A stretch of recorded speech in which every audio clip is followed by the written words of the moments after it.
नमस्कार, देवभूमि लाइव में आप सभी का स्वागत है और मैं हूं आपके साथ आयुष चित्रांश। उत्तराखंड में सरकार गठन को लेकर जारी कवायद के बीच आज केंद्रीय गृह मंत्री अमित शाह के आवास पर भारतीय जनता पार्टी के वरिष्ठ नेताओं की एक महत्वपूर्ण बैठक हुई है। आपको बता दें कि बैठक में भावी मुख्यमंत्री के नाम को लेकर रायशुमारी की गई है। इस बैठक में बीजेपी अध्यक्ष जेपी नड्डा, संगठन महासचिव बीएल संतोष और राज्य में केंद्रीय चुनाव प्रभारी प्रहलाद जोशी भी मौजूद रहे।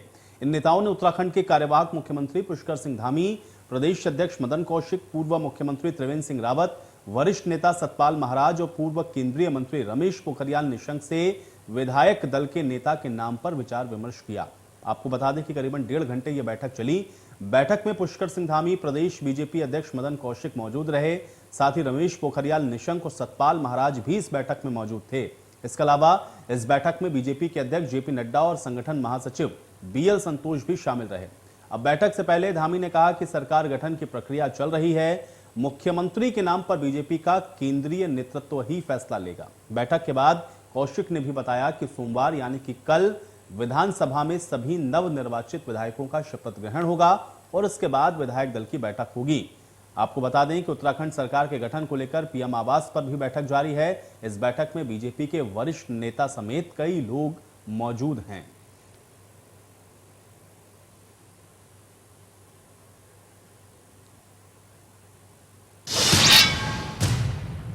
उत्तराखंड राज्य की नवनिर्वाचित सरकार के होने वाले शपथ ग्रहण समारोह को भव्य बनाने के लिए बीजेपी प्रदेश मुख्यालय पर बैठक की गई।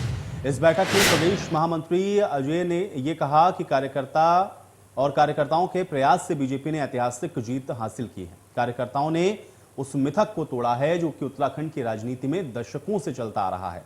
उत्तराखंड के विकास में कहीं ना कहीं इसको रोकने का काम करता था। लिहाजा इस ऐतिहासिक जीत का शपथ ग्रहण भी ऐतिहासिक और भव्य और दिव्य होना चाहिए। साथ ही उन्होंने यह भी बताया कि ऐसे में यह कार्यक्रम राजभवन से बाहर निकलकर परेड ग्राउंड में होगा। प्रदेश महामंत्री कुलदीप कुमार ने यह कहा कि प्रदेश प्रभारी दुष्यंत कुमार ने वर्चुअल माध्यम से बैठक लेकर कार्यक्रम को ऐतिहासिक बनाने के लिए दिशा निर्देश दिए और उसी के अनुरूप बीजेपी मुख्यालय में यह बैठक आयोजित की गई है, जहां उन्होंने प्रदेश पदाधिकारी, जिला अध्यक्ष, जिला महामंत्री, मोर्चे के पदाधिकारी और कार्यकर्ताओं को उनके कार्यों से अवगत करवाया।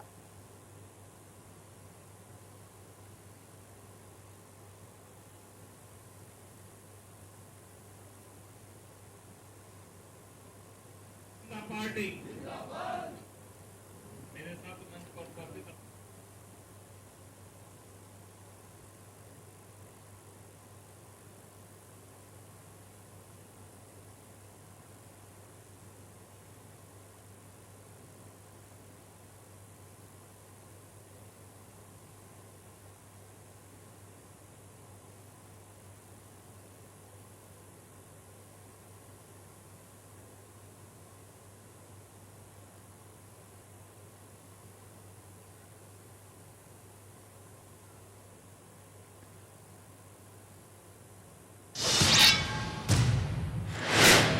तो उत्तराखंड में आम आदमी पार्टी के प्रदेश प्रवक्ता नवीन प्रशाली ने मसूरी में एक प्रेस कॉन्फ्रेंस की है, जहां पर उन्होंने बताया कि भारतीय जनता पार्टी की सरकार किसी तरह से उत्तराखंड में आ गई है, लेकिन भारतीय जनता पार्टी में एक दूसरे के प्रति भीतरघात भी देखा जा रहा है। पार्टी के शीर्ष नेतृत्व पार्टी के बीच घमासान को कैसे रोकें ये समझ में नहीं आ रहा और इसलिए वो अपना मुख्यमंत्री का चेहरा भी घोषित नहीं कर पा रहे हैं। इसके साथ ही उन्होंने कहा कि उत्तराखंड का मुख्यमंत्री वही बनेगा जिसपे प्रधानमंत्री नरेंद्र मोदी का हाथ होगा, लेकिन बीजेपी लोकतांत्रिक प्रक्रिया को अमलीजामा पहनाने के लिए यह जद्दोजहद कर रही है।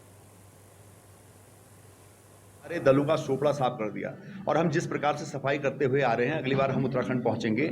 उत्तराखंड में पहला चुनाव था लगभग 1 साल पूर्व में ही हमारे शीर्ष नेता माननीय अरविंद केजरीवाल जी ने उत्तराखंड में चुनाव लड़ने का ऐलान किया था और उस ऐलान के बाद आम आदमी पार्टी उत्तराखंड के सभी क्रांतिकारी साथी अपने केंद्रीय नेतृत्व के सहयोग से चुनावी तैयारियों में जुट गए थे और आम आदमी पार्टी ने बड़ी ईमानदारी के साथ उन मुद्दों को जनता के बीच में रखा जिनके लिए हमने इस राज्य की मांग की थी।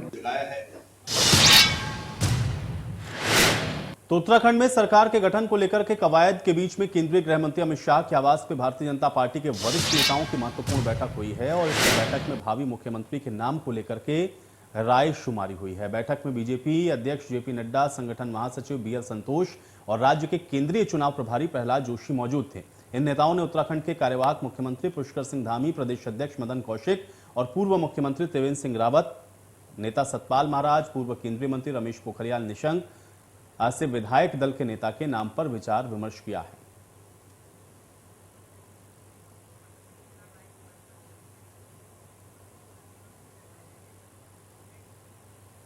और चलिए इसी पर बातचीत करते हैं। उर्वशी खोना हमारे साथ जुड़ रही हैं बातचीत करने के लिए। उर्वशी, क्या जानकारी है, चूंकि बैठक हुई है और बहुत महत्वपूर्ण है, उत्तराखंड में सीएम का फेस कौन होगा, इसको लेकर के अभी कुछ स्पष्ट नहीं हो पा रहा है, आपके पास क्या जानकारी है?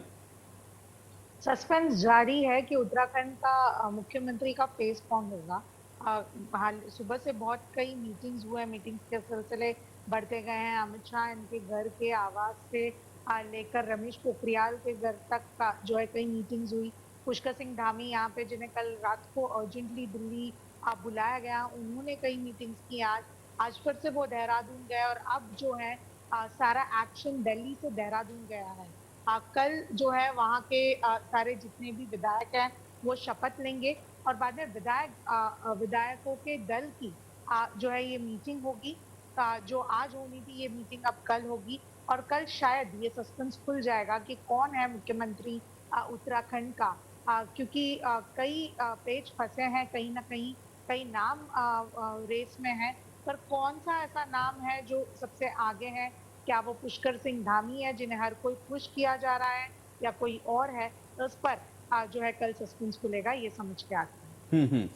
और वशी, लेकिन सस्पेंस तो है, ये हम लोग भी देख रहे हैं और इंतजार जाहिर बात है कि जब तक उस पर ऑफिशियली कुछ अनाउंस ना किया जाए तब तक वेट ही करना होगा। लेकिन जो चर्चाएं हैं कई सारे नामों की, जिसमें खुद पुष्कर सिंह धामी के नाम के अलावा बहुत सारे नामों को लेकर के हम लोग देख रहे हैं कि डिस्कशन है। ये जो इतना लंबा गैप हो रहा है, या ये जो हम लोग देख रहे हैं कि लंबी एक्सरसाइज है, इसके पीछे की वजह आपको क्या समझ में आ रही है? क्या 2024 भी है इसलिए भी, और इसके अलावा कुमाऊं और गढ़वाल, इन दोनों को कहीं बैलेंस करने के लिए भी एक ऐसे नेता की भी क्या तलाश, या कवायद के तौर पर इसको हम देखें जो 5 साल कम से कम कंटिन्यू कर पाए? 17 में जो हुआ, 22 तक आते आते 2-3 हम लोगों ने देखा कि मुख्यमंत्री फेसेस बदलने पड़े। क्या इस वजह से भी एक्सरसाइज अभी लंबी खिंच रही है, इसलिए इतना वक्त लग रहा है? उर्वशी, बिल्कुल, अगर हम देखें तो कहीं ना कहीं ट्रैक तो इसी पे पता चल रहा है।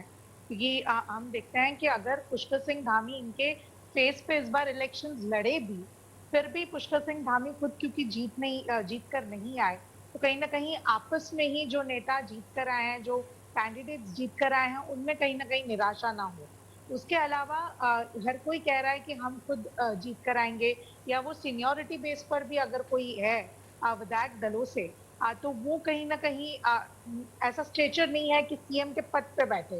तो इसलिए बहुत डिफिकल्ट हो रहा है और वाकई में ये ऑन ग्राउंड बहुत ही डिफिकल्ट सिचुएशन है, क्योंकि ऐसा कोई एक्ट पर्सन शायद बीजेपी के स्कैनर के अंदर या बीजेपी के लेंस के अंदर मिल ही नहीं पा रहा है।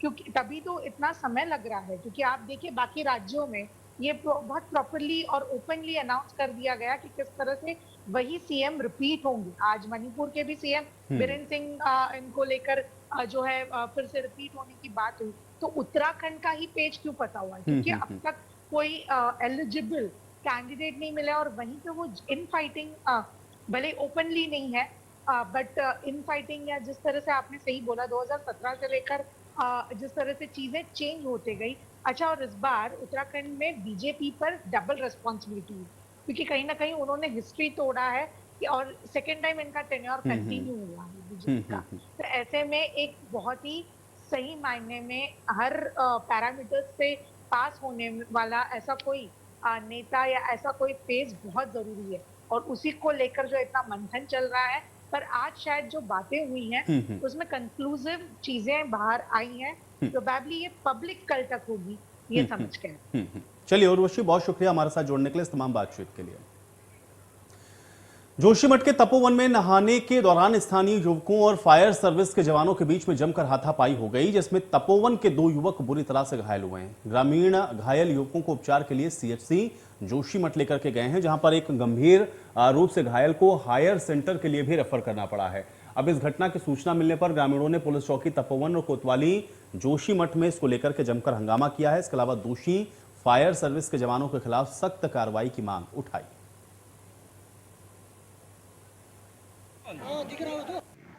ये अभी मेरे संज्ञान में मामला आया है।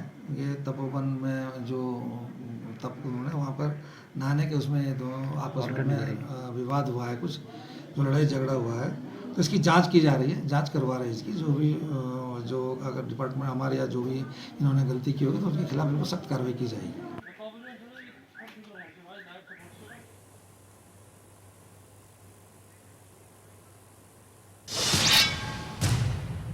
तो सितारगंज में रक्तदान समिति के द्वारा किसान आंदोलन में शहीद हुए किसानों के सम्मान में सितारगंज के रामलीला हॉल में रक्तदान शिविर का आयोजन किया गया है। रक्तदान शिविर में भारतीय किसान यूनियन चंदूनी के राष्ट्रीय अध्यक्ष होरनाम सिंह चंदूनी शामिल हुए।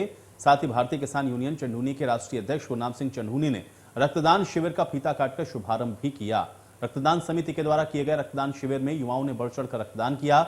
आपको बता दें कि शिविर में रक्तदान करने पहुंचे युवाओं का रक्तदान समिति की ओर से धन्यवाद भी किया गया।